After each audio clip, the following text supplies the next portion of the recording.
কিয়ামতের ময়দানে যখন আল্লাহর আরশের ছায়া ছাড়া কোনো ছায়া থাকবে না, ওই দিন আল্লাহ পাক রোজাদারদেরকে আরশের ছায়ার নিচে বসায়া আল্লাহ নিজে মেহমানদারি করাবেন। এমনকি আল্লাহ প্রথম লোকমাটা আল্লাহ রোজাদারদেরকে নিজের হাতে খাওয়াইবে। এত সুস্বাদু খাবার, এত সুগ্রাণ, হাসরের ময়দান পুরা গ্রানে মোহিত হয়ে যাবে। হাসরবাসী তখন বলবে, আল্লাহ এরা কোন এলাকার নবী, এরা কোন জমানার নবী? আল্লাহ পাক বলবে, এরা নবীও না রাসূলও না, এরা হলো আমার ওই সকল বান্দা বান্দি যারা রমজান মাসে রোজা রাখছে, সারাটা দিন খানার সামনে ছিল এরপরও খায় না। আমি আল্লাহর ভয়ে এরা হলো আমার ওই রোজাদার বান্দা বান্দি। ইয়া আইয়ুহাল্লাযীনা আমানু কুতিবা আলাইকুমুস সিয়াম কামা কুতিবা আলাল্লাযীনা মিন ক্বাবলিকুম লাআল্লাকুম তাত্তাকুন। আল্লাহ পাক রব্বুল আলামিন বলেন, ও ঈমানওয়ালারা, তোমাদের উপরে রমজানের রোজাকে ফরজ করা হয়েছে, যেইভাবে তোমাদের পূর্ববর্তীদের উপরও ফরজ করা হয়েছিল। যদি তোমরা রোজা রাখো তাহলে লাভ কি শোনো, লাআল্লাকুম তাত্তাকুন, তোমরা সবাই মুত্তাকি হয়ে যাবা। সুবহানাল্লাহ। রমজান মাস আর রমজান মাসের রোজা, এই দুই জিনিস। রোজার সম্পর্ক হলো তাকওয়ার সাথে, আর রমজান মাসের সম্পর্ক হলো কোরআনুল কারীমের সাথে। রমজান মাসের ব্যাপারে আল্লাহ পাক বলেন, শাহরু রমাদানাল্লাযী উনজিলা ফীহিল কুরআন। রমজান মাস হলো এমন মাস যেই মাসে কোরআনুল কারীম নাজিল হয়েছে। তাহলে রমজান মাসের সাথে সম্পর্ক হলো কোরআনুল কারীমের, আর রোজার সাথে সম্পর্ক হলো তাকওয়ার।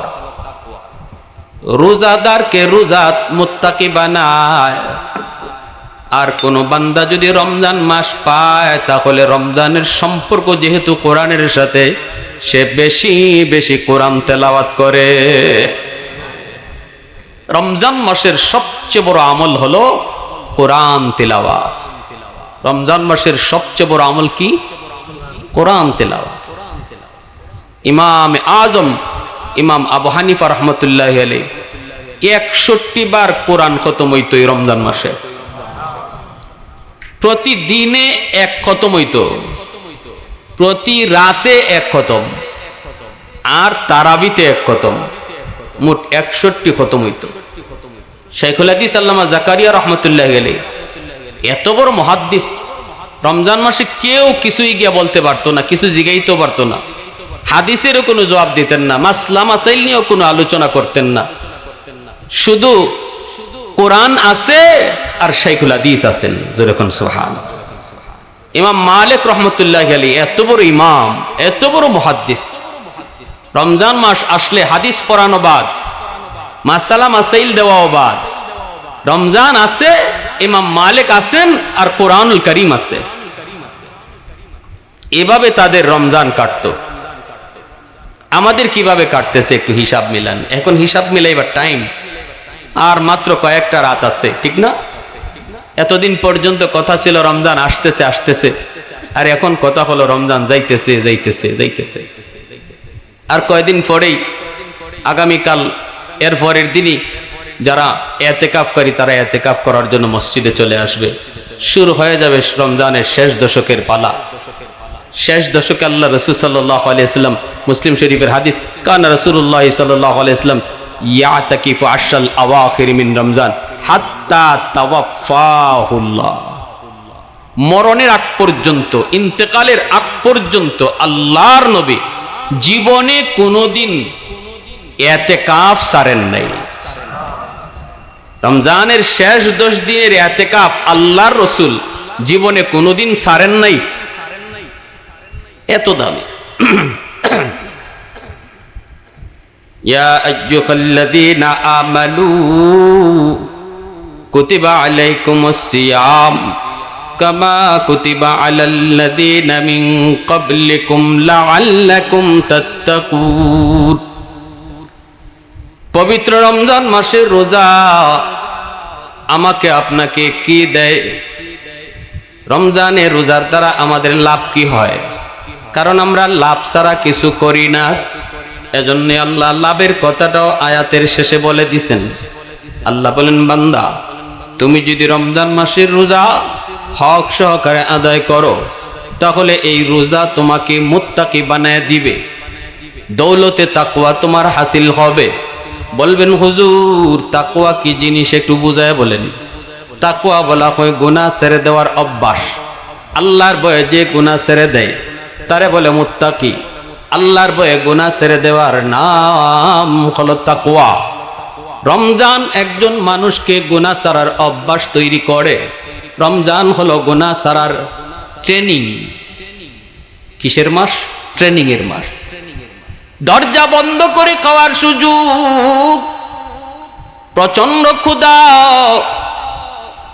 মানুষ কেউ দেখবে না, দরজা বন্ধ করে যদি রোজাদার পানি পান করে খানা খায় কেউ দেখবে না, এরপরও কোনো রোজাদার দরজা বন্ধ করে খানা খায় না, দরজা বন্ধ করে পানি পান করে না। আমি ছোটবেলায় দেখেছি নানার বাড়িতে যখন যাইতাম, বৈশাখ মাসে যখন রোজা হইতো, বৈশাখ মাসে রোজা হইলে কৃষকেরা সারাদিন প্রচন্ড রৌদ্রের মধ্যে হাওর থেকে ধান লইয়া বোঝা নিয়া নিয়া বাড়ি পর্যন্ত আসতো। বোঝাটা মাটিতে রাখার পর কারো দিকে তাকানো যাইতো না, কারো জিহ্বা বের হয়ে আসতো। বোঝাটা মাটিতে রাইখাই গাছের নিচে লম্বা হয়ে লাশ হয়ে পড়ে থাকতো, জিহ্বাটা বের হয়ে যেত। এরপর আল্লাহর বান্দারা আল্লাহর বই রোজা ছাড়তো না। দরজা বন্ধ করে যদি এক গ্লাস পানি পান করে কলিজা ঠান্ডা করার সুযোগ ছিল। এরপরও যেই রোজাদার এটা করে না, আল্লাহ পাক বলে, বান্দা তুমি তো এই অভ্যাসটাই রমজানে তৈরি করতেছো। দরজা বন্ধ করে কেউ দেখলো না, কিন্তু দেখেন আমার কে? আমি আল্লাহ তোমাকে দেখি। দরজা বন্ধ হওয়ার পরও কেউ দেখে না, দেখি আমি আল্লাহ। এই চিন্তা তোমার মাথায়, যার কারণে প্রচন্ড পানির তৃষ্ণা, তারপরও পানি পান করো না। যেন তুমি রমজানের পরেও যে কোনো মুহূর্তে কেউ না দেখলেও দেখি আমি আল্লাহ। এই ট্রেনিংটা রমজানে করছো, 11 মাস যেন এই চিন্তাই তোমার মধ্যে থাকে রে বান্দা।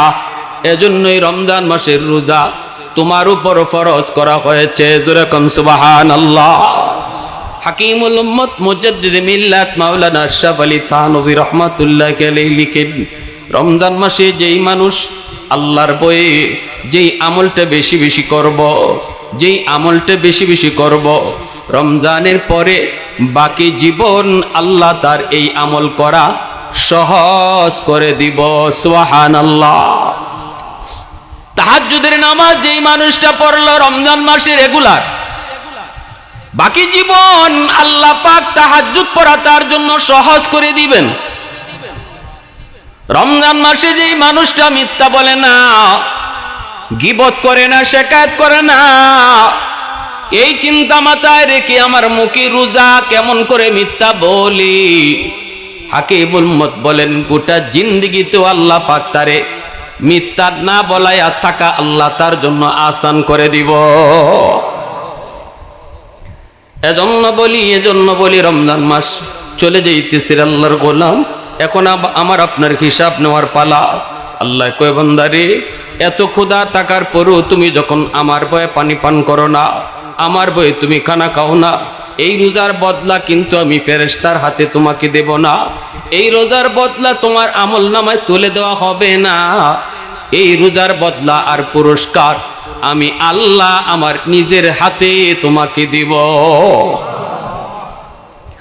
অফি রিওয়ায়াতিন উজজা বিহি, অন্য রিওয়ায়াতে এসেছে আল্লাহ বলেন, আমার যেই বান্দা সুযোগ ছিল দরজা বন্ধ করে খানা খাইয়া মানুষের সামনে রোজাদার সাজবার, সুযোগ ছিল ইফতারের আগে বইয়া বইয়া সুবহানাল্লাহ কয়া কয়া মানুষকে রোজাদার বুঝাইবা, কিন্তু যেই বান্দা এমনটা করে না, আমি আল্লাহ কিয়ামতের ময়দানে এই রোজার বদলা আমি দিব তা না, বরং আমি নিজেই রোজার বদলা হয়ে যাব। একটু আওয়াজ দেয়া কোন সুবহানাল্লাহ। আল্লাহ যদি বদলা নিজেই হয়ে যায়, তাহলে আর আমার আপনার কিছু চাওয়ার প্রয়োজন নাই। জান্নাত আমার হয়ে যাবে, যা কিছু আল্লাহ রাখছে সবই তো আমার হয়ে যাবে, ঠিক কি না? একটা এক্সাম্পল দিলে বুঝবেন। একজন আশিক মাশুকের জন্য পাগল, মনে করেন লাইলি মজনু, মনে করেন লাইলি মজনু। এই যে আল্লাহ বলেছেন রোজাদারের বদলা আমি নিজে, আমি রোজাদারের হয়ে গেলাম, এই কথাটা একটা এশকের বহিঃপ্রকাশ, এটা এক মহব্বতের নজরানা, এটা এক প্রেম ভালোবাসার নজরানা। একজন আশিক তার মাশুকার জন্য এত পাগল, তাকে পাওয়ার জন্য খানা বন্ধ করে দিছে, পানি পান করা বন্ধ করে দিয়েছে। পরিবারের পক্ষ থেকে চাপ দেওয়া হয়, লাইলিকে তুই ভুলে যা, নইলে তোর উপরে নির্যাতন হবে। সে বলতেছে যতই মারো, যতই তুমি কাটো, আমি খানা যে বন্ধ করেছি, আর খানা খাবো না। পানি পান করা বন্ধ করেছি, আর আমি পানি পান করব না, যতক্ষণ পর্যন্ত আমি আমার মাশুককে না পাবো, আমি আমার মাহবুবাকে না পাবো। সাথে সাথে মাহবুবা লাইলি এই খবর পেয়ে গেল। লাইলি খবর পেয়ে চিঠি লিখছে, মজনু তুমি যদি আমাকে পাওয়ার জন্য খানা পানি বন্ধ দিয়ে অনশন করলা, নিজের জীবনের মায়াটা পর্যন্ত তুমি ছেড়ে দিলা, তাহলে জেনে নাও আজ থেকে আমিও ঘোষণা দিলাম, তুমি যেমন আমার আমিও তোমার। আল্লাহ পাক বলে, বান্দা আমার যেই বান্দা আমি আল্লাহকে পাওয়ার জন্য খানা পানি বন্ধ করে দিল,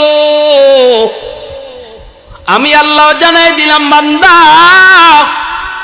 তুমি যদি আমাকে পাওয়ার জন্য আমার সিফাত খানা না খাওয়া, আমার সিফাত হলো পানি পান না করা, আমার সিফাত তুমি তোমার মধ্যে নিয়ে গেছো আমি আল্লাহকে রাজি করানোর জন্য, তাহলে তুমি জেনে নাও আমি আল্লাহ জানাই দিলাম আমিও তোমার হয়ে গেছি, আমি আল্লাহ তোমার হয়ে গেছি, আমি আল্লাহ তোমার হয়ে গেছি। এজন্যই কিয়ামতের ময়দানে যখন আল্লাহর আরশের ছায়া ছাড়া কোনো ছায়া থাকবে না, ওই দিন আল্লাহ পাক রোজাদারদেরকে আরশের ছায়ার নিচে বসায়া আল্লাহ নিজে মেহমানদারি করাবেন। এমনকি আল্লাহ প্রথম লোকমাটা আল্লাহ রোজাদারদেরকে নিজের হাতে খাওয়াইবে। এত সুস্বাদু খাবার, এত সুগ্রাণ, হাসরের ময়দান পুরা গ্রানে মোহিত হয়ে যাবে। হাসরবাসী তখন বলবে, আল্লাহ এরা কোন এলাকার নবী, এরা কোন জমানার নবী? আল্লাহ পাক বলবে, এরা নবীও না রাসূলও না, এরা হলো আমার ওই সকল বান্দা বান্দি যারা রমজান মাসে রোজা রাখছে, সারাটা দিন খানার সামনে ছিল এরপরও খায় না, আমি আল্লাহর ভয়ে এরা হলো আমার ওই রোজাদার বান্দা বান্দি। এ আল্লাহর গোলাম, জন্যই নবী বলেছে রমজান মাস পাইয়া যে জীবনের গুনাহ মাফ করাইতে পারলো না, তার মতো হতভাগা আল্লাহর জমিনে কেউ নাই। এখন আমি আপনি একটু হিসাব মিলানোর টাইম, আমি কি হতভাগার দলে আছি নাকি ভাগ্যবানের দলে? হতভাগার দলে আছি নাকি ভাগ্যবানের দলে? যেই সমস্ত রোজাদার রোজা রাখার পরেও রোজার হক আদায় করলো না, শুধুমাত্র রোজা রাখলো কিন্তু মিথ্যা কথা ছাড়লো না, রোজা রাখলো এরপরও সুদের ব্যবসা ছাড়লো না, রোজা রাখলো এরপরও বাপ মার সাথে বেয়াদবি ছাড়লো না, রমজান মাসে রোজা রাখলো এরপরও মানুষের হক ফেরত দিল না, ভাইয়ের হক মাইরা খাইছে এটা ফেরত দিল না, বোনের হক মাইরা খাইছে এটা ফেরত দিল না, প্রতিবেশীর জমি দখল করে রাখছে এরপরেও সে এই হকটা তারে ফিরাই দিল না। এই মানুষটা রমজান পাইল, সবে কদর পাইল, এরপরও তার জীবনের গুনাহ মাফ হবে? মানুষের হক নষ্ট করেছে, ভাইয়ের হক নষ্ট করেছে, ভাইয়ের হক মারছে, বোনের হক মারছে, বাবা মারা যাওয়ার পর বাবার সম্পদের ভিতরে বোনের হক আছে না নাই? হ্যাঁ, সবার হক আছে, ভাইদের হক যেমন আছে বোনের হকও আছে। অনেক ভাইয়েরা আছে বোনদেরকে সম্পদ দেয় না, না দিয়া কয় কি, যত মানুষে যত মহিলারা বাপের বাড়ির সম্পদ এই বাপের কবর ফাইটে গেছিল, এই কথা কইয়া বোনদেরকে ডর দেখায়। আবার কিছু কিছু ভাই এমনও আছে, কই তুই যে বাপের বাড়ির সম্পদ লইয়া যাইবি, বেড়াইতে আইবি না, বেড়াইতে আইবি না? বোনে তখন কয়, ভাই এটা কি কোন বেড়াইতে আইমু না মানে? কারণ মহিলারা স্বামীর বাড়িতে যতই থাকুক বাপের বাড়ির মায়া কোনোদিন বলতে পারে না। বুড়া হয়ে গেলি গো, বৃদ্ধ হয়ে গেল, বাপের বাড়ির মায়া মহব্বত মহিলারা কোনোদিন বলতে পারে? একটু সুযোগ পাইলেই যখন বাপের বাড়িতে আওয়ার সুযোগ পায় তখনই যেন ঈদের আনন্দ বয়, খুশ থাকে না, এত খুশি। যখনই বাইয়ে কয় তুই কি বেড়াইতে আইবি না, সব সম্পদ যে লই যাইবি, তখন কয় কি কো ভাই বেড়াইতে আইমু না, আমি যাইমু আর কই, আমি তাইলে এখানে আইমু। ভাই এটা কি কো, তো নিয়ে যাইবে যে সব, ভাই নিতাম না, তখন তুমি খাও। এই যে খাইতেছেন, আগুন খাইতেছেন, হারাম খাইতেছেন, নাপাক খাইতেছেন। বুন্ডে ডর দেখাইয়া আমি আপনারে বলি, কোথাও বেড়াইতে যাইতে কি আগে জমি রাখুন লাগে? আপনারা যে অমুকের বাড়ি থেকে তমুকের বাড়ির, এখান থেকে ওখানে বেড়াইতে যান, কার বাড়িতে কে কয়েকের জমি রাখছেন? আর ভাই যে এই কথা কয় তুই কি বেড়াইতে আইবি না, ভাই কি বোনের বাড়িতে বেড়াইতে যায় না বছরে এক দুইবার? তো ভাই বোনের বাড়িতে কতটুকু জমি রাখলো? এই সমস্ত চিটারি বাটপারি কথা কইয়া যে সমস্ত ভাইয়েরা বোনের সম্পদ খাইতেছেন, রমজান আইবো আর যাইবো, সবে কদর আইবো আর যাইবো, জীবনেও গুনাহ মাফ হবে না, গুনাহ মাফ হবে না। ভালো করে বুঝা রাখেন, জীবনে বহু সবে কদর আইবো আর যাইবো। ছোট ভাইয়ের সম্পদ আপনি দখল করে রাখছেন, এতিমের মাল ভোগ করে খাইতেছেন, জীবনে বহু এতেকাফ করছেন, লাভ নাই, কঠিন ব্যাপার। এজন্য রমজান আসছে ওই লোকের জন্য গুনাহ মাফ করাইয়া মাসুম বানাইতে, যে মানুষ রমজান মাস পাওয়ার সাথে সাথে তার পিছনের জীবনের সব অপরাধের কথা ইয়াদ কইরা আল্লাহর কাছে তওবা করে, আল্লাহর হক নষ্ট কইরা থাকলে এটারে কাজা করে, আর মানুষের হক তার দ্বারা নষ্ট হয়ে থাকলে দ্রুত ফেরত দিয়া দেয়, দ্রুত বুঝাইয়া দেয়, দ্রুত বুঝাইয়া দেয়, দ্রুত বুঝাইয়া দেয়। আর এই কথা মনে করে আল্লাহ জানি না আগামী রমজান হায়াতে পাই কি পাই না। বলুন, গত রমজানে আমাদের সমাজের মধ্যে এমন বহু মানুষ, মায়ার মানুষ দুনিয়াতে ছিল, আজকে তারা নাই, এমন আসেনি না নাই? আমি আপনিও যে আগামী রমজানে এই জমিনের উপরে থাকবো, কোনো গ্যারান্টি? জোরে বলেন, কোনো গ্যারান্টি? কেমন করে আমরা এত নির্ভয়, এত নির্ভয় কেমন করে হলাম? একটু কি দিলের ভিতরে ভয় লাগে না? একটু কি দিলের ভিতরে ভয় হয় না? বন্ধু চোখের সামনে কবরে চলে গেল, আমার সমবয়সের মানুষটারে আমি নিজের হাতে কবরে রাখলাম। কত স্বপ্ন ছিল তার, কত স্বপ্ন, কত আশা, কিন্তু কোনো স্বপ্নই তার বাস্তবায়ন হলো না।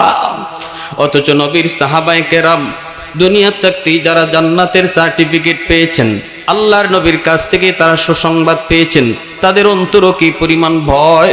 আমার আপনার অন্তরে এতটুকু ভয় নাই যেন আমি সার্টিফিকেট পায়া রইছি, তারা তো সার্টিফিকেট পাওয়ার পরও তাদের অন্তরে ভয়। আম্মাজান খাদিজাতুল কুবরা রাদিয়াল্লাহু তাআলা আনহা, জিনাকে আল্লাহ পাক নিজে সালাম জানাইছেন, সুবহানাল্লাহ।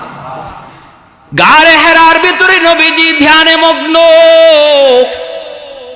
আম্মাজান খাদিজাতুল কুবরা রাদিয়াল্লাহু তাআলা আনহা প্রতিদিন তিনি 2 বার করে নবীর জন্য খানা নিয়ে যাইতেন। রে যুবক, এত উঁচু পাহাড়, এই পাহাড়ের উপরে উঠতে বড় ভয়, আমি সাহস করে উঠতে পারি নাই। অথচ আম্মাজান সকাল সন্ধ্যা 2 বার আমার নবীর জন্য খানা নিয়ে ওই পাহাড়ের উপরে উঠতেন। একদিন জিবরাইল আমিন নবীজির পাশে বসা, ওই অবস্থায় নবীজির পাশে জিবরাইল আমিন বসা। আম্মাজান খাদিজাতুল কুবরা তিনি তো খানা নিয়ে আসতেছেন, জিবরাইল বলতেছেন, নবী গো, ওই যে দেখেন আপনার বিবি খাদিজা আসতেছে, খাদিজা খানা নিয়ে আসতেছে। নবী গো, আপনি আপনার বিবি খাদিজাকে আল্লাহর পক্ষ থেকে সালাম পৌঁছায় দিয়েন, কারণ আল্লাহ আপনার বিবি খাদিজাকে সালাম জানাইছি। আর সালামটা পৌঁছানোর সময় আমি জিব্রাইলের সালামটাও আপনি পৌঁছায় দিয়েন, সুবহানাল্লাহ। সেই আম্মাজান খাদিজাতুল কুবরা রাদিয়াল্লাহু তাআলা আনহা ইন্তেকালের আগে কি পরিমাণ ভয়, আমারে আপনারে তো আল্লাহ পাক সালাম জানায় নাই, তারপরও আমার আপনার অন্তরে কোনো ভয় নেই, কবরের ভয় নেই, মৃত্যুর কোনো ভয় নেই। ইন্তেকালের সময় আম্মা জান আমার আপনার নবীকে ডাক দিয়ে পাশে বসায় বলতেছেন, নবী গো, মনে হয় আমি আর দুনিয়াতে বেশি দিন থাকবো না, হয়তো আমার বিদায়ের টাইম চলে এসেছে, আমি বিদায় নিতে যাচ্ছি গো নবী, একটু আমার পাশে আপনি বসুন, আমার কিছু কথা আমি আপনাকে বলে যেতে চাই। এই বইলা মায়ার নবীকে পাশে বসায়া নবীজির হাত মুবারকটার মধ্যে নিজের হাত রেখা আম্মা জান কান্দেন আর বলেন, নবী গো, কথা দেন আপনি আমার সাথে 3টা ওয়াদা করবেন, আমার ইন্তেকালের পর এই 3টা কাজ আপনি করবেন, কথা দিন। নবী বলতেছেন, খাদিজা তুমি বলো, কি তুমি বলতে চাও বলো। তখন তিনি বলেন, 1 নম্বর হলো নবী গো, আপনি আমাকে শেষ বিদায়টা আপনি নিজের হাতে দিবেন, আপনি আমার জীবনের শেষ বিদায় আপনি নিজের হাতে দিবেন, এটা হলো আমার 1 নম্বর ওয়াদা, 1 নম্বর কথা। 2 নম্বর হলো নবী গো, আপনি আমার কাফনের কাপড়টা দুনিয়ার বাজারের কোনো দামি কাপড় দিয়ে নয়, বরং আপনার পরনের একটা জুব্বা দিয়া আমার কাফনের কাপড়টা পরায়া দিবেন। আমার কাপড়ের কাপড় দুনিয়ার কোনো বাজারের কাপড়, দামি কোনো কাপড় আমি চাই না গো নবী, আপনার জুব্বা দিয়ে আমার কাফনটা পরায়া দিবেন। আপনার হাতের ছোঁয়া যদি লাগে আমি আল্লাহর কাছে এতটুকুই উসিলা চাইবো মাফির জন্য। আমি বলবো, মালিক কিসের প্রশ্ন, কিসের জবাব, আমার দেহে তোমার হাবিবের হাতের ছোঁয়া আছে, আমার পরনে তোমার হাবিবের জুব্বা, কিসের সওয়াল। আমার নবী রহমতের নবীর হাত যেই জায়গায় লাগে ওই জায়গাটাকে জাহান্নামের আগুন স্পর্শ করা হারাম হয়ে যায়, এমনকি দুনিয়ার আগুন পর্যন্ত টাচ করতে পারে না। এজন্যই তো হযরত আনাস রাদিয়াল্লাহু তাআলা আনহু 10 বছর আমার নবীর খাদেম ছিলেন।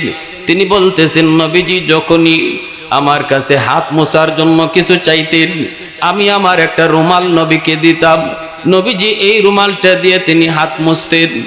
এই রুমালটা, যেই রুমালের মধ্যে আমার নবীর পাক হাত লাগতো, এই রুমালটা যখন অপরিষ্কার হতো, ময়লা হতো, আমি সাবান দিয়া পানি দিয়ে এই রুমালটা ধুইতাম না রে, এই রুমালটাকে আমি আগুনে ফালাইয়া দিতাম।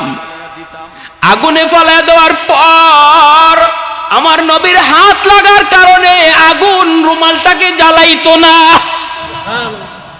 ওই আগুন রুমালের ময়লাগুলিকে খায়া রুমালটা পরিষ্কার আমাকে ফিরাইয়া দিত।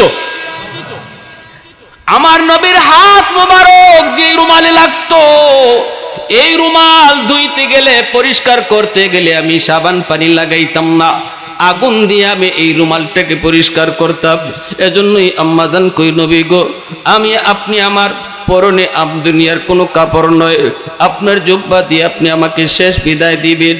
2 নম্বর হলো নবী গো, আপনি আমার জানাজা দিবেন, আপনি জানাজার নামাজ পড়াবেন, জানাজার নামাজটা কিন্তু আপনি পড়াবেন। যখনই আপনি আমার জানাজার নামাজটা পড়াবেন তখনই আমি জানি আপনার অনেকগুলা স্মৃতি ইয়াদ হবে, আমার জীবনের অনেক অনেক স্মৃতি আপনার চোখে ভাসবে, সে তখনই আপনার দিলটা নরম হয়ে আসবে, আর নরম দিলের কথা আল্লাহ পাক কবুল করে। এজন্যই বাবা মারা যাওয়ার পর সন্তান জানাজার নামাজ পড়ায়, কারণ ইমাম সাহেবের দিল এত নরম হবে না। বাবার জানাজার সামনে যদি সন্তান জানাজা পড়ায় রে যুবক, ছেলেটারে যদি হাফেজ বানাও, আলেম বানাও, এই ছেলে যখন বাবার লাশ সামনে নিয়ে জানাজা পড়ায় অটোমেটিক তার চোখ দিয়ে পানি ঝরবে, দিলটা নরম হয়ে আসবে। আল্লাহ পাক নরম দিলের ডাকটা আল্লাহ তাড়াতাড়ি শুনে। এ আল্লাহর গোলাম আম্মা জান খাদিজাতুল কুবরা রাদিয়াল্লাহু তাআলা আনহা তিনি বলেন, নবী গো, এই জায়গায় শেষ না গো নবী, আমার আরেকটা কথা আছে। আরেকটা কথা হলো, যখনই জানাজাও হবে, কবরস্থ হবে, সবাই তো আমাকে রেখে চলে যাবে গো নবী, কিন্তু আপনি যাবেন না। আপনি আমার কবরের পাশে দাঁড়ায় থাকবেন, কারণ আমার ভয় হয় কবর আমার সাথে জানি কেমন আচরণ করে, কবর জানি আমার সাথে কেমন আচরণ করে, আমার ভয় হয় গো নবী, আপনি আমার পাশে দাঁড়ায় থাকবেন। মুনকার নাকির যখন প্রশ্ন করবে মার রাব্বুকা ওয়া মা দীনুকা ওয়া মান হাদার রাজুল আল্লাযী বুইসা ফীকুম ইউকালু লাহু মুহাম্মদ, এই প্রশ্নের জবাব আমি কেমনে দিব, আমার ভয় হয়। আপনি পাশে দেইকা জবাবটা আপনি দিয়ে দিবেন। জোরে কোন সুবহানাল্লাহ, আর একটু জোরে সুবহানাল্লাহ। কতটা ভয় কোন নারী, যেই মহিলাকে আল্লাহ নিজে সালাম জানাইছি, অথচ আমার আপনার কোনো ভয় নাই, আমার আপনার কোনো ফিকির নাই। রমজানের আগে যেইভাবে চলতেছি এখনো ওইভাবেই চলি। রমজানের আগেও সুদের ব্যবসা করেছি, এখনো সুদের ব্যবসা করি, আসেনি না নাই? রমজানের পরেও সুদের ব্যবসা আমার এখনো জারি। 10,000, 12,000, 20,000, 25,000, এইভাবে কাঁচা টাকা দিয়ে সুদের ব্যবসা। হালাল না হারাম? একটু জোরে আওয়াজ দিয়ে কোন হালাল না হারাম? আমার নবী, রহমতের নবী, মায়ার নবী বলেন, মেরাজের রজনীতে আমি দেখেছি একদল মানুষ, বুতুনুহুম কালবুয়ুদ ফিহাল হাইয়াত তুরা মিন খারিজি বুতুনিহিম, আমি দেখেছি একজন মানুষের পেট হলো ঘরের মতো, পেটের ভিতরে সাপ কিলবিল কিলবিল করে। এই সাপগুলি তার নাকের ছিদ্র দিয়া, মুখ দিয়া, পায়খানা রাস্তা দিয়া, কানের ছিদ্র দিয়া এইভাবে সাপগুলি বের হয়। আমি জিব্রাইলকে জিজ্ঞেস করলাম, ভাই জিব্রাইল, মান হাউলাই? জিব্রাইল বলেন, হাউলাই আকালাতুর রিবা। নবী গো, এরা কারা জানেননি? এরা হলো আপনার উম্মতের ওই সমস্ত নারী পুরুষ যারা সুদের ব্যবসা করত। নাউজুবিল্লাহ। সুদকুর শুধু যে সুদে টাকা লাগায় সে না, সুদকুর হলো 4 দল। যে সুদের টাকা লাগায় সেও সুদকুর, যে সুদের টাকা আনতে যায় সেও সুদকুর, যে সুদের সাক্ষী থাকে সেও সুদকুর, যে সুদের লেনদেন লেখে সেও সুদকুর। লানা রাসূলুল্লাহ সাল্লাল্লাহু আলাইহি ওয়াসাল্লাম আকিলার রিবা ওয়া মুকিলাহু ওয়া কাতিবাহু ওয়া শাহিদাইহি। নবী বলেন, এই 4 দল হলো সুদকুর, এদের উপরে আল্লাহর নবীর লানত, এদের উপরে আল্লাহর নবীর লানত। অতএব সুদের লেনদেন কোথাও হইতেছে, এটা আপনি বাধা দেওয়ার পরেও যদি না মানে, তাড়াতাড়ি হইরা যান। আপনার চোখের সামনে যদি আপনি এটা দেখালান, তাহলে আপনিও কিন্তু এই দলে শামিল হয়ে যাবেন, সাক্ষীর কাতারে পড়ে যাবেন। বুঝে আসছে? সুদের কথাবার্তা চলছে, যদি এই ধরনের কোনো আলামত বুঝেন, দৌড় দিয়া হরবেন, দৌড় দিয়া, যেন আপনি কিছুই শুনেন নাই, কিছুই জানেন নাই। কারণ সুদের লেনদেন হইতেছে, যে হুনবো এও 4 দলের এক দল, এর উপরেও আল্লাহ নবী লানত। এখন বুঝেন যে কি পরিমাণ অপরাধ। রাসূল বলেন, আমি দেখেছি তার পেটটা এত বড়, আর নাক মুখ বডি ছিদ্র দিয়া সাপ বাইরিতেছে। জিব্রাইল জিজ্ঞেস করলাম, ভাই এরা কারা? জিব্রাইল বলে, নবী গো, এরা আপনার উম্মতের ওই সকল নারী পুরুষ যারা সুদের ব্যবসা করত, যারা সুদে টাকা আনত, যারা সুদের সাক্ষী ছিল, যারা সুদের লেনদেন লেখত। এই 4 দলের কোনো এক দল, এদের এই মামলাটা, এদের এই শাস্তি তো হবে জাহান্নামের সবার, কিন্তু অপমানজনক শাস্তি হবে সুদকুরের। অপমানজনক শাস্তি হবে সুদকুরের শাস্তি। প্যারে হাদিরিন, আজকে আমাদের সমাজে সুদের ব্যবসা তো খালি পুরুষ না, নারীরাও সরা শুরু করেছে। এখন খালি ধনীরা, গরিবেও সুদে টাকা লাগায়, ঠিক না? 5,000 টাকা 10,000 টাকা আত আইছে, কয় লাগাইলা। আশ্চর্য। ঘরে শান্তি নাই কেন? স্বামী স্ত্রীর ভিতরে মহব্বত নাই কেন? সন্তান বাপ মারে মানে না কেন? কারণ কি? কারণ আমার ঘরের গজবের দরজা খোলা, রহমতের দরজা বন্ধ। ঘরপুরির সাপ থাকতে খালি ফানি ভরা দিতা ফুকুরো, আর এই ফানি ভরা নিয়া মানুষের খাম হইতো। কারণ হলো ওই সময়ে মুসলমানের ঘরের রহমতের দরজা খোলা ছিল, গজবের দরজা বন্ধ ছিল। আর এখন ফানি ভরা না, ফানি লইয়া গড় হারাইয়া দিল, কোনো লাভ হয় না। কারণ রহমতের দরজা বন্ধ আর গজবের দরজা খোলা, ঠিক না? আমার এক উস্তাদ কইছেন গরফুরি সাহেব রাহিমাহুল্লাহ বলে ফুকুরও ফু দিয়ে দিতে কি আর কইতা ফুকির থেকে পানি নেও নিয়া কামই যেত। এক লোক বলে ননন থেকে আসছে, আইসা কো হুজুর আমার একই নয় না, ফুকুরের কোন কোনাত ফানিত ফু দিছেন আর ওই ফু সারা ফুকরিত গেল কেমনে? হুজুর আমার একই নয় না, আমি লন্ডন থেকে আইছি, আমার এই জগ খানো একখান ফু দেউকা। তো হুজুর ওকে তোমার একই নয় না নি? বলি একই নয়, কিন্তু এরপরও কিতা কিতা মনে বুঝাই তারি না, অত বড় ফুকরিত ফু যায় কেমনে? তো হুজুরে কয়তে তুমি জগ কান একটু বালা করে ধরো, কাছের জগ। আমার উস্তাদ দিন কাছে ছিল তাই কইলা হুজুর এখন তো জগটা একটু বালা করে ধরো, একই নইব এখন কাছের জগ বেটা এমনি ধরছে, হুজুর এখন একটু বালা করে ধরছে, নিজেই বালা করে ধরছে। ফুটা দেওয়ার লগে লগে কাছের জগ ঠাস করে ফাইটটা সব পানি মাটি ফিরে গেছে, ঠাস ঠাস করে কাছের জগ ফাইটে গেছে। হুজুর কোন একই নইছে নি? হুজুর পুরা একই নই গেছি। ফুকরি যেখান থেকে পানি নিলে এখান থেকে কাম হইব, একই নিয়ে গেছি। কারণটা কি? ওই সময়ে মুসলমানের ঘর কোরআন তেলাওয়াতের ঘর ছিল, ফজরের পরে আটলি তেলাওয়াতের আওয়াজ শোনা যাইত। আর এখন সকাল বিকাল আটলে ঘরের ভিতর সুদের টেকার আওয়াজ শোনা যায়। খালি মাতই হয়, টেকা লইলিসনি, টেকা দেলাইছিনি, তারিখ আইসিনি। হ্যাঁ, আমাদের হবিগঞ্জের একটা বাজার, নাম বলবো না, এই বাজারে আমাদের দাদারা বলছেন প্রসিদ্ধ একজন সুদকুরা ছিল, সে সুদের ব্যবসা করত। তার মরণের আগে পেট এত বড় হইছে, এখন মানুষেরা দৌড়াইয়া, তার আত্মীয় স্বজন দৌড়ে লয়ে গেছে সিলেট। তখন সিলেটের আব্দুল খালিক ডাক্তার সাহেব জীবিত, নিরাময় পলিক্লিনিকের মালিক, মুরব্বীরা জানেন খালিক ডাক্তার নাম শুনছেন নানি? খুব প্রসিদ্ধ আসলা। তাই নিরাময় পলিক্লিনিকে নেওয়া হয়েছে পরে তাই মেশিন লাগাইছেন, লাগাই এখন তোমরা কেডা তারে লই আইছো, তাড়াতাড়ি আমার হাসপাতাল থেকে ভাগো, আমার মেশিনও এমন এক সাপ তার পেটের ভিতরে ধরা পড়ছে, এই সাপ বাইর করার মতো যন্ত্র আমার কাছে নাই। ওই বুঝেন আমার নবীর হাদিস, নবী বলেছেন আমি জাহান্নামে দেখেছি সুদকুরের পেটে সাপ, আর দুনিয়ার বাস্তব ঘটনা শোনাইতেছি, এই মরণের আগে তার পেটেও সাপ জন্ম নিছে। আর খালিক ডাক্তার সাহেব কইতেছে এই সাপ বাইর করার মতো ক্ষমতা আমার নাই, তাড়াতাড়ি যাও। এরপরে তারে লইয়া হইছে ইন্ডিয়ার মাদ্রাজ যাওয়া লইছে, মাদ্রাজ টেকা আছে গেছে মাদ্রাজের ডাক্তাররাও কইছে খালিক ডাক্তার যা কইছে ঠিক কইছে, আমাদের মেশিনেও সাপ ধরা পড়ছে, এমন সাপ আমরাও জীবনে কোনোদিন দেখি নাই, তাড়াতাড়ি যাও। এই সাপ ফেটো লইয়া তার মরণ হইছে, এই সাপ ফেটো লইয়া তারে কবরে রাখা হইছে। নাউজুবিল্লাহি মিন যালিক। এর চেয়ে বড় বোকা দুনিয়াতে আর কেউ নাই, যে হারাম টাকা ঘরে ঢুকায়, খায় 10 জনে, আর হাসরের মাঠে আল্লাহর সামনে হিসাব দিতে হয় তার একা।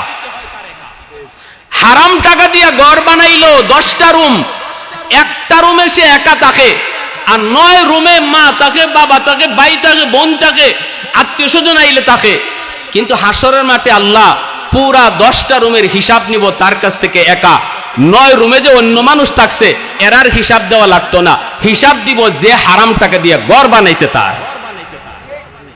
এক ফাতিল ভাত রান্দা হইছে, পুরা ফাতিলের ভাত কিন্তু হে একা খায় না, খাইছে 1 প্লেট ভাত, আর 9 প্লেট ভাত খাইছে আরো 9 জনে, কিন্তু হিসাব দিব সে 10 জনের, হিসাব দিব সে একা 10 জনের, খাইল 9 জনে, কিন্তু হিসাব দিব সে একা। কারণ কি?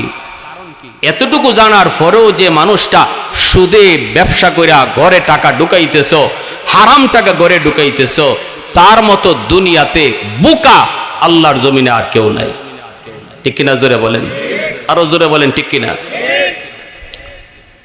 আমার ভাইয়েরা বন্ধুরা জন্য বলতেছিলাম, আম্মা জান ডাক দিয়া বলে, স্বামী গো, ও স্বামী, আমার ইন্তেকালের পর আমার কবরের পাশে আপনি দাঁড়ায় থাকবেন, জানি না মুনকার নাকির যখন প্রশ্ন করবে আমি জবাব দিতে পারবো কিনা। ওগো স্বামী, আমার ভয় হয়, আপনি আমার পক্ষ থেকে জবাবটা দিয়ে দিয়েন। জোরে কোন সুবহানাল্লাহ। আল্লাহর নবী কি কথাগুলা যখন তিনি বললেন, নবীজির চোখ থেকে পানি পড়ে আল্লাহর নবী হাতে হাত রেখে কান্দেন। নবী বলতেছেন, খাদিজা, ও খাদিজা, কেমন শুনাইতেছো, কি বলতেছো? আমি নবীরে, তুমি কোন সাগরে বাসে যাও? মাত্র 3 দিন হলো আমার চাচা আবু তালিব দুনিয়া থেকে বিদায় নিয়েছেন গো, আর তুমিও যদি এখন বিদায় নেও, আমি কার কাছে গিয়া সান্ত্বনা পাবো? আল্লাহ নবী, রহমতের নবী, এই নবুয়তের 10ম বৎসর, নবীজির বড় পেরেশানির বৎসর। এজন্যই এই বৎসরটাকে আমুল হুজুন বলা হয়। এই বছরে নবীর চাচা আবু তালিব মারা যান। নবীজির প্রিয়তমা স্ত্রী আম্মাজান খাদিজাতুল কুবরা ইন্তেকাল করেন। এই বৎসরই নবীজি তায়েফের ময়দানে তিনি নির্যাতিত হন। এই বৎসরটা হলো আমার নবীর বড় কষ্টের বৎসর। নবীজি বলতেছেন, খাদিজা, সারা জীবন আমাকে আগলায় রাখছো, আমাকে তুমি ছায়া দিয়ে দিয়ে রাখছো।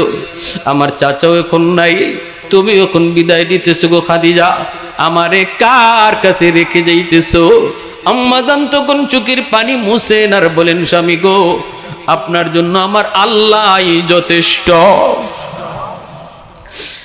আর ওই মুহূর্তে নবীজির কলিজার টুকরা মেয়ে খাতুনে জান্নাত ফাতেমা রাদিয়াল্লাহু তাআলা আনহা, তিনি ঈশা মার গলা জড়ায় ধরে বলতেছেন, মা গো, ও মা, মা তুমি বুঝি বিদায় নিতেছো? তখন আম্মাজান খাদিজা কই, মারে, ও মা ফাতেমা, আমিও বিদায় নিতেছি। আজকে থেকে তোমার বাবার দেখশন তুমি ফাতেমায় নিবা। এ ভাইরা বন্ধুরা, আল্লাহ নবী, রহমতের নবী আম্মাজানের খাদিজাতুল কুবরার ইন্তিকালের পর কবরের পাশে নবী দাঁড়ায় রইছেন। সাহাবায়ে কেরাম সবাই একে একে চলে যাইতেছেন। ওই অবস্থায় হযরত ওমর ফারুক রাদিয়াল্লাহু তাআলা আনহু কই, নবী গো, আপনি যাবেন না? আবু বকর বলতেছে, নবী গো, আপনি যাবেন না? নবী চোখের পানি মুছেন আর বলেন, আবু বকর, ওমর, তোমরা যাও, আমার খাদিজার সাথে আমার কিছু ওয়াদা আছে, এই ওয়াদাগুলো পূরণ না করে আমি যেতে পারি না। আমি কথা দিয়েছি, যাও, তোমরা যাও। চলে গেলেন সবাই। নবীজি কবরের পাশে দাঁড়ায় রইছেন। এ ভাইরা, জিব্রাইল আমিন আয়েশা হাজির। জিব্রাইল বলতেছে, নবী গো, আপনি দাঁড়ায় রইছেন কেন? আপনি যান না কেন গো নবী? আপনি যান না কেন? নবী চোখের পানি মুছে বলতেছে, জিব্রাইল, ও জিব্রাইল, জিব্রাইল, একটু কও, আমি এখন কার কাছে গিয়া সান্ত্বনা পাবো রে? আমার খাদিজা তো তার সমস্ত সম্পদ আল্লাহ রাস্তায় দান করে দিছে, আমাকে সব সময় ছায়া দেয়া রাখছে, আমি এখন কার কাছে গিয়া সান্ত্বনা পাব? জিব্রাইল, আমার খাদিজার সাথে আমার কথা দেওয়া, আমি তার কবরের পাশে দাঁড়ায়া মুনকার নাকিরের প্রশ্নের জবাব আমি দেব, খাদিজার যেন দিতে না হয়। তখনই জিব্রাইল কই, নবী গো, ওগো নবীজি, আপনি এই জায়গায় দাঁড়ায় থাকলে কোন ফেরেশতা সাহস করে কবরে ঢুকতে আয় না। ইয়া রাসূলুল্লাহ, আপনি যদি এই জায়গায় দাঁড়ায় থাকেন, মুনকার নাকির সাহস করে কবরে ঢুকবে না, কেউ আসে না গো নবী, আপনি সরে যান। আর আপনি কোনো টেনশন করবেন না, আপনার খাদিজার প্রশ্নের জবাব আল্লাহ নিজে দিয়া দিবে। জোরে কন্যা সুবহানাল্লাহ, আর একটু জোরে সুবহানাল্লাহ। উলফত মে তেরি ওয়াইসি নে দান দান কো তোরা, বু বকর উমর নকশ কদম তেরা না ছোরা। উলফত মে তেরি ওয়াইসি নে দান দান কো তোরা, বু বকর উমর নকশ কদম তেরা না ছোরা।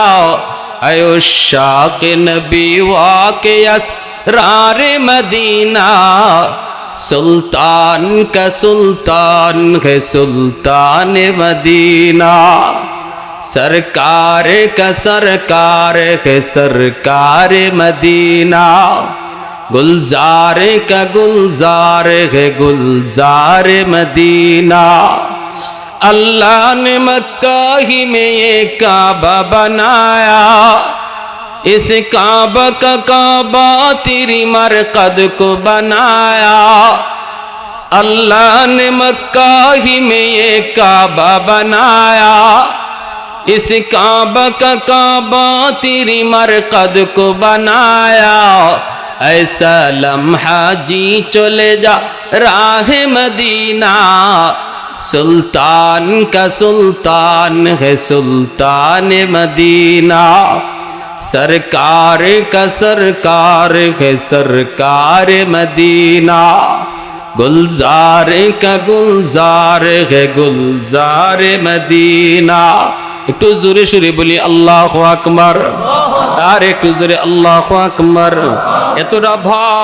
এতটা ভয় এমন একজন নারী যেই নারীকে আল্লাহ নিজে সালাম জানাইছে ইনি যিনি এতটা ভয় করে আমার আপনার কতটা ভয় করা উচিত ঠিক কিনা জোরে বলেন রমজান তো চলে গেল রে যুবক একটু চিন্তা করে দেখো না কি কামাইছো কতটুকু কামাইছো দেখো না এই রমজান যে কয়টা রোজা তুমি আমি রাখলাম এর দ্বারা আল্লাহ খুশি না খুশি না যদি বুঝো না কমতি হয়ে গেছে আমার দ্বারা বড় ত্রুটি হয়ে গেছে এর ভিতরে আমি আমার জমানকে হেফাজত করতে পারি নাই চোখটারে হেফাজত করতে পারি নাই কানটারে হেফাজত করতে পারি নাই তাহলে মনে করবা হতভাগার দলে এখনো সময় হতভাগা থেকে নাম কাটাইয়া ভাগ্যবান হওয়ার এখনো কয়টা দিন তোমার আমার সামনে রয়েছে এখনই সুযোগ তওবা করে নাও ও মালিক যা করেছি ভুল করেছি আল্লাহ যা করেছি সব অন্যায় করেছি আর ভুল করব না আমার দ্বারা যাদের হক নষ্ট হয়েছে বুঝি নাই এখনই আমার বোনদেরকে ডাকবো ভাইয়ের হক নষ্ট করেছি ভাইকে ডাকবো ভাতিজাদেরকে ডাকবো ডাইকে আমি আমার হকগুলি তাদেরকে বুঝিয়ে দিয়ে দিব আমি যদি সুদের সে ব্যবসার সাথে জড়িত থাকি এখনই সময় আল্লাহর কাছে তওবা করার মালিক আর জীবনে সুদের ব্যবসা করব না তওবা করলাম মাওলা শুরু হয়ে গেছে রমজানের শেষ দশক সামনে আমার শবে কদর এই শবে কদর আমি মুক্তি পাবো না আল্লাহ যদি তওবা না হয় আল্লাহ কাটি দিলে তওবা করলাম এই গুনাহগুলোর সাথে আমি আর জড়িত থাকবো না এমন তওবা করার নিয়ত কার কার আছে একটু হাত উঠে আল্লাহকে দেখা আল্লাহ তুমি কবুল করো জোরে বলেন আমিন আর একটু জোরে বলেন আমিন ভাইরা বন্ধুরা হাজার মাসের চেয়েও দামি রাত শবে কদর আল্লাহু আকবার জোরে বলেন হ্যাঁ ইন্না আনজালনাহু ফি লাইলাতিল কদর ওয়া মা আদরাকা মা লাইলাতুল কদর লাইলাতুল কদরি খায়রুম মিন আলফি শাহর আল্লাহ পাক বলেন জানোনি নবী গো তোমার উম্মত হায়াত পাইবে গড় হায়াত 60 বছর 70 বছর তারপর আমি আল্লাহ হাজার মাস ইবাদতের চেয়েও বেশি সওয়াব তার আমলনামায় দিব যদি সে শবে কদরের রাতে আমি আল্লাহরে খুশি করতে পারে শবে কদর কোন রাত কই বেজুর রাত 21 তারিখের রাত 23 তারিখের রাত 25 তারিখের রাত 27 তারিখের রাত 29 তারিখের রাত নবী কই বেজুর রাতগুলাতে শবে কদর তালাশ করবা এই যুবক ইতিকাফে যে বসে যায় শবে কদর সে কখনো ছাড়ে না বরং শবে কদরকে সে তালাশ করতে হয় না ইতিকাফে যে মসজিদে চলে আয় শবে কদর তারে তালাশ করে বের করে সুবহানাল্লাহ জোরে বলেন আমরা যারা মসজিদের বাহিরে আছি আমরা শবে কদর তালাশ করি কিন্তু যে মসজিদের ভিতরে ইতিকাফে আছে তারে শবে কদরে তালাশ করে সুবহানাল্লাহ এজন্য ইতিকাফকারী সে যেন আল্লাহর কুদরতি পা জড়ায় ধরে পড়ছে আল্লাহ তুমি আমারে মাফ করো আমি তোমার ঘরে চলে এসেছি একজন যত বড় অপরাধী হোক একজন অপরাধী যখন কারো পা জড়ায় ধরে ওই মানুষটা যত শক্ত দিলের হোক পা জড়ায় ধরলে পরে তার দিল নরম হয়ে যায় ঠিক না আমার পা ধরে লইছে এখন আর মাফ না দিয়ে কি করবো ফাও ধরে লইছে যেন মসজিদে ঢুইকে আমার কুদরতি পা জড়ায় ধরছে আল্লাহ তুমি মাফ করলে করো না করলে তোমার পা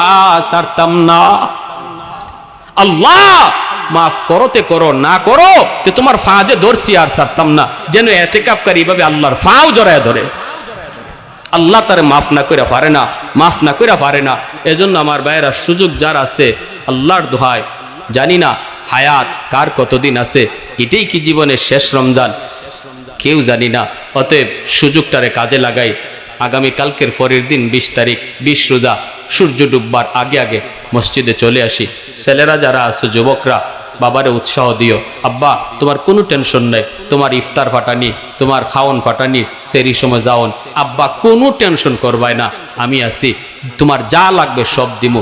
এভাবে কইয়া বাবারে উৎসাহ দেও। আর যুবকরাও চেষ্টা করো যৌবনে এতেকাফ করার।